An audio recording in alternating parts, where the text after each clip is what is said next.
I betrayed my faithful husband, Daniel, and ended up marrying the man I cheated with, Ethan.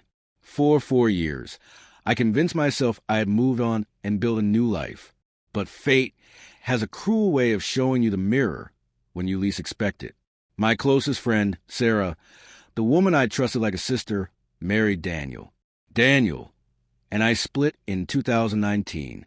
He had discovered my affair with Ethan, a bartender I thought I loved more than the man who had stood beside me for years. When Daniel confronted me, I didn't hide it or lie. I told him the truth, that I didn't love him anymore and wanted to leave. He didn't shout or break down. He just looked at me with quiet resignation, as though he had already accepted the loss. The calmness with which he handled everything made me feel even smaller.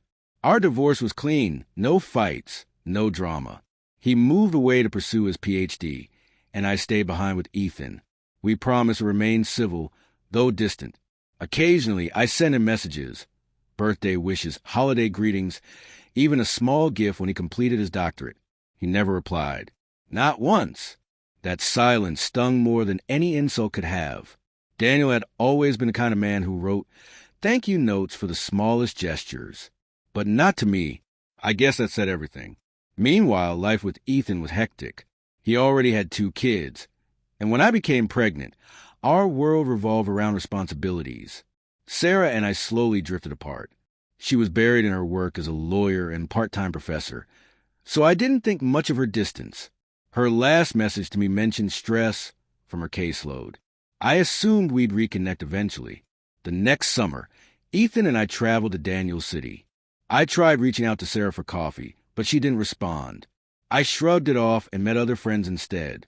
It wasn't until months later, at a Thanksgiving gathering, that I learned the truth that tore through me. Sarah was there, radiant, confident, glowing. When I greeted her, she seemed uneasy. I smiled and said, I tried calling you this summer.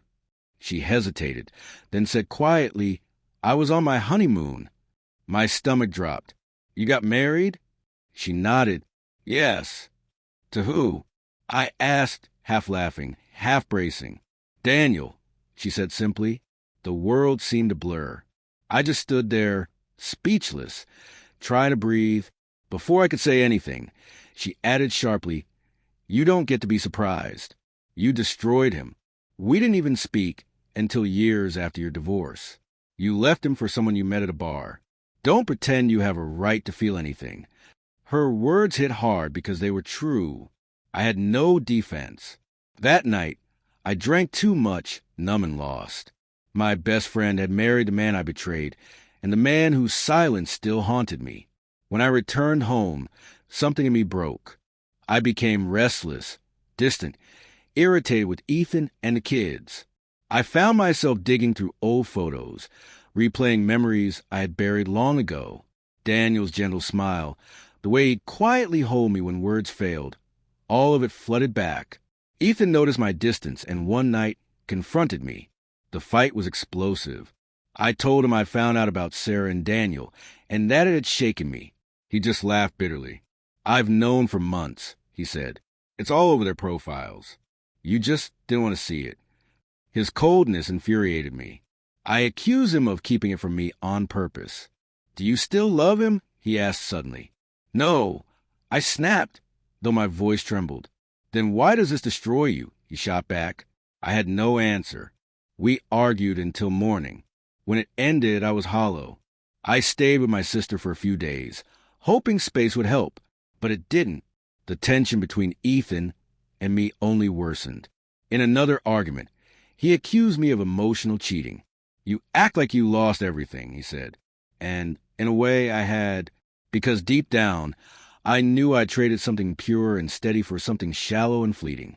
Daniel had given me a quiet, unwavering kind of love, the kind that doesn't dazzle but anchors you. I threw it away for a thrill that faded too fast. Now Sarah lives a life I once had, the notes, the tenderness, the comfort of a man who truly sees you. Karma didn't come crashing down dramatically. It crept in softly, like a whisper. My punishment wasn't chaos. It was being erased from the lives of the 2 people I loved and trusted most. And all that's left for me now is the bitter realization that I destroyed the only love that ever really mattered.